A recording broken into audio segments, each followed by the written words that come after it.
million go away. So definitely delivering is more important than coming with good ideas. At the end of the day, when you create a company, what you want to do is to create profits, money, so you can create other ideas. But you need to answer yourself, and that's what I said before. You know, you put all these ideas together, and then you think, can I create a company around this idea? Can I create money around this idea? If not, it's perfectly fine for an art exhibition, for other things, for your soul, whatever you want to do it. But there is a limitation on creativity because you need to deliver.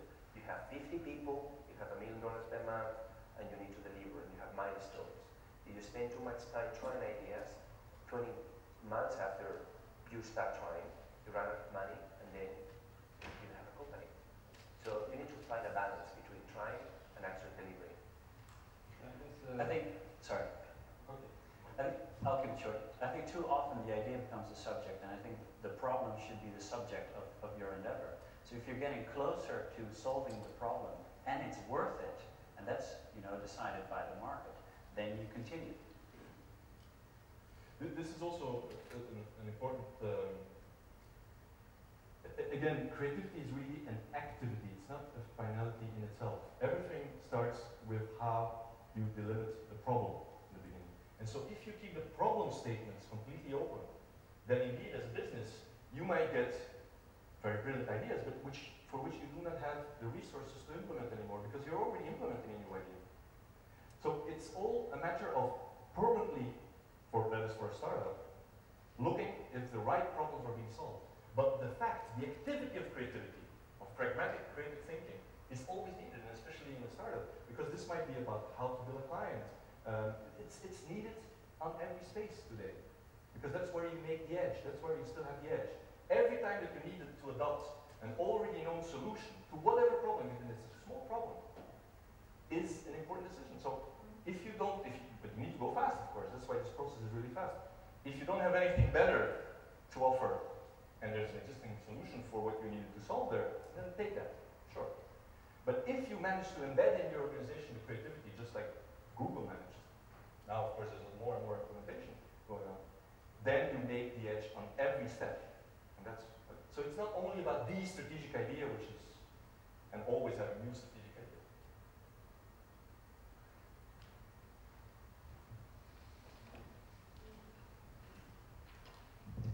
Hi. I just wanted to put it into another context as well. I'm from the European Commission.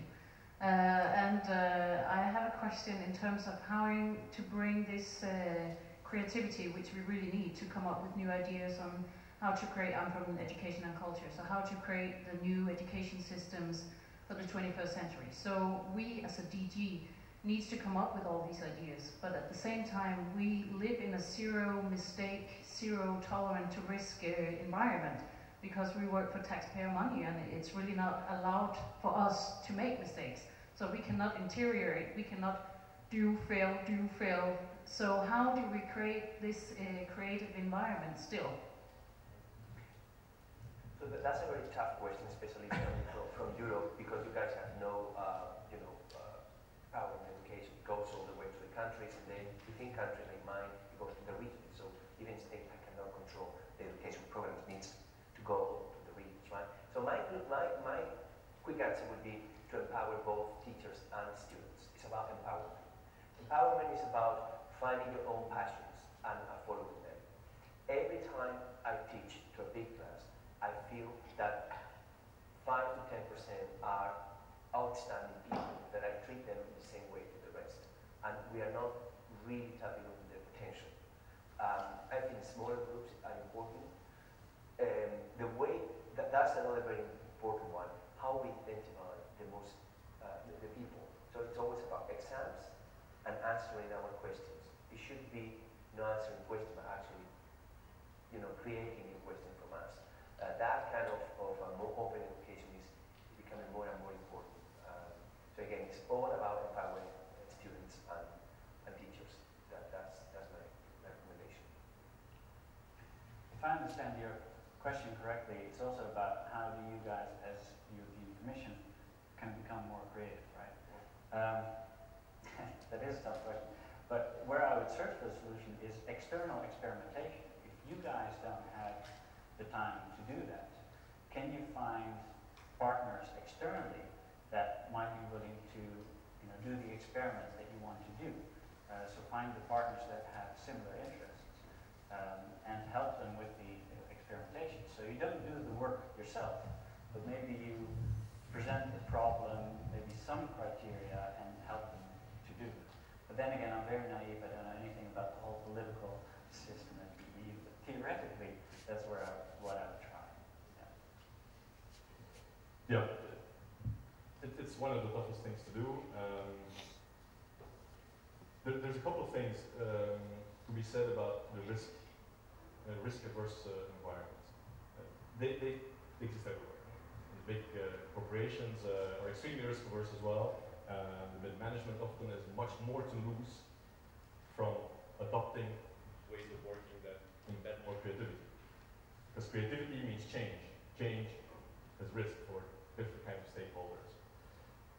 I think at one point, there needs to be a kind of balance where you could show what the risk is not for not going somewhere. That often works in business at least. Not always, but sometimes you can show them, sure, there's a risk of going there, but what's the risk if you don't? And that can already help. Then I completely join you with saying, how can we identify smart experiments? In all kinds of ways, things that are perhaps not directly related to education, but where you show that a change, institutional change helped do something on a smaller scale. I also, but that's a core belief, I don't know how to do it at all, but I believe very much that within education, it would be helpful to identify kind of stimulate profiles, perhaps with different kinds of things like EIT, that have a catalyst kind of role. This has been forgotten more and more. There's different kinds of roles in society, and I don't think you should make from everybody an entrepreneur. Then you should understand well what is an entrepreneur as well. And we need specialists, we need very good PhD people, but we need to define where and which kind of ways can we have this catalyst role. A little bit like in the old ages, it would happen around discipline, and for example, sometimes it could have been the designer, which has got an all other meaning right now. But who is it? Which role and in which can play this catalyst of bringing groups together? That's a crucial thing, for which actually the investments and the risks are not that high. Because you have continued to evolve risk, you just have to identify this. Where can we embed here and there what I call catalyst profiles that bring things together, that brings group together? Deregulation is another important one. Deregulation. We have too many mandates here.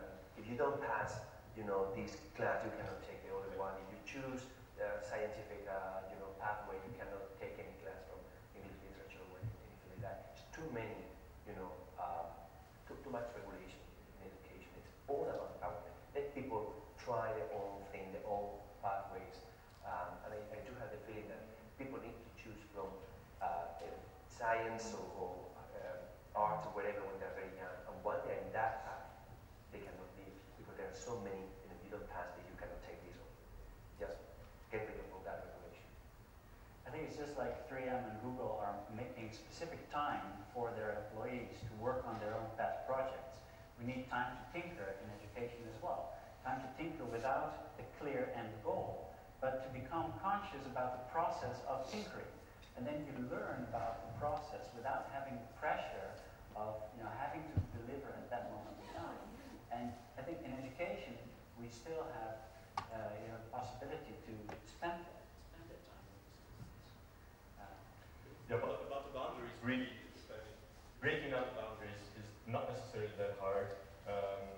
And it's really the benefits can be so great. We put in place a program which we adopted from a program that was running at Harvard and put it in France, in Paris. It was the first time that many engineering schools plus business schools and other types were working, were studying together on a specific track on innovation.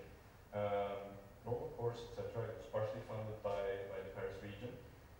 And everybody won from it. And just the students seeing one another and together. It's small experiences like that, breaking down the walls. Now what we need to bring in is indeed the arts schools, I think, the same boundary. That's the last boundary that needs to be broken down very fast. It's bringing back the arts disciplines, the designers, the architects in the whole. After this theoretical debate, I have a very practical question since we are at the workshop.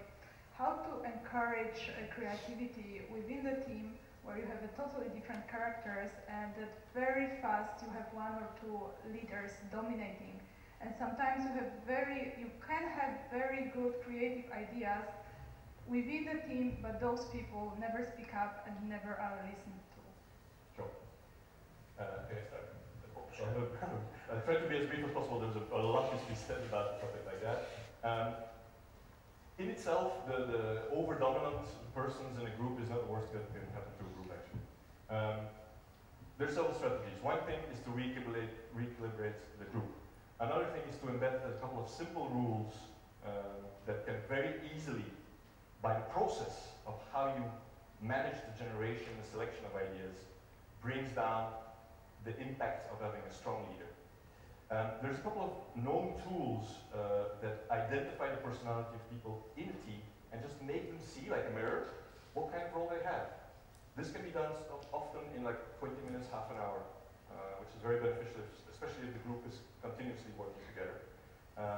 And already taking notice of one another's profile and role in the group is very beneficial. And that's the type of thing that we typically implement. To go beyond that, what you can do is, there's a technique by De Bono called the 6 thinking hats, or 6 or 7, I don't remember.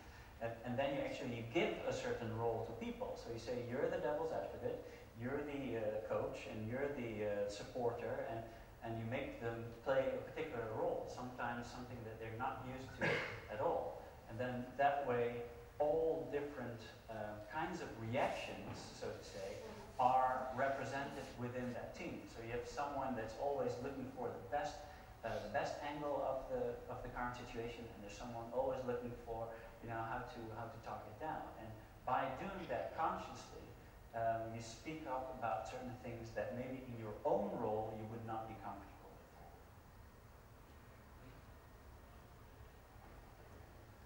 Well, I can say a couple of things. One, the team is very important. So you don't believe in the team, try something else. Second one, if somebody is really an obstacle, get rid of him. And if no one of these solutions is good, bring somebody else into the team that can catalyze a change. So if you're looking to find someone who's a creative person, say for a company or to help work in an institution, what kind of things would help you identify someone that's a creative person? So what would you look at someone and that would make them stand out as someone who you think is creative? I think it's like love. When you talk to the people, you will realize that that's something that you need in your team. It's so clear.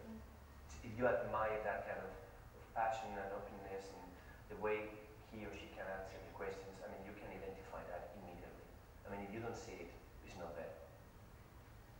What I would look for is someone that also finishes up on the creative ideas. So, I mean, you have creative people who are always up with their heads in the clouds, but I think if you want to achieve results, you need to find those people that are up with their heads in the clouds, but that also deliver. So they finish stuff and they make a concrete difference. So they come up with a product or a prototype or whatever.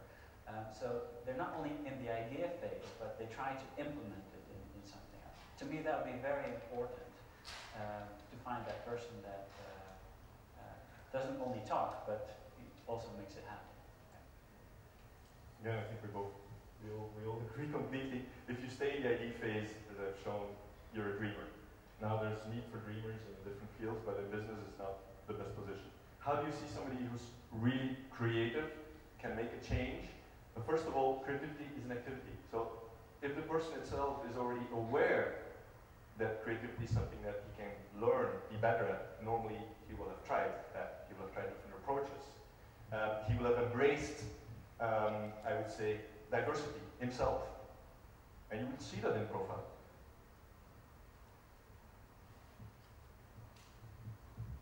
More questions?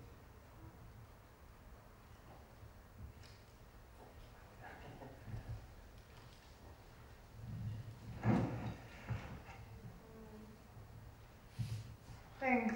Just going back for a second to an answer to the question about the risk-free environment and what the European Commission can do to allow itself creativity. Well, one of the answers included work with a partner who can be creative, or create maybe an institute who can be a little bit more flexible, a little bit more independent, and thus to allow itself to be more creative. At least that's my understanding of what the EIT was meant to be, so I hope it will live up to this expectation. Yeah, that's why actually my question before in the educational programs, like what's the role and objective of creativity, because there was very convincing explanations of all the types of activities, but creativity was mentioned only once. It seemed to me that it was an important part, but is there still a fear to bring it up? Like just the word, is it still, I don't know. But what's the official statement of EIT's role of creativity in the program? I mean, you don't see it so often in the end. You said it was really important.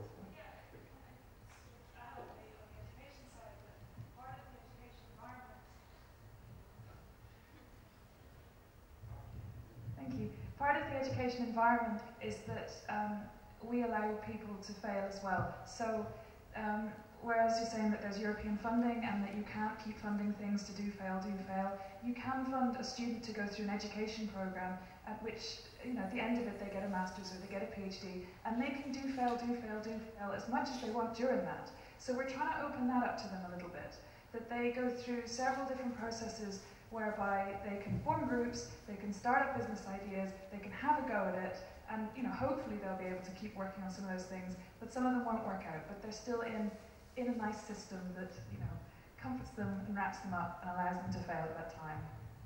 I was in the selection of the kids and also in an external expert just reviewing the business plans.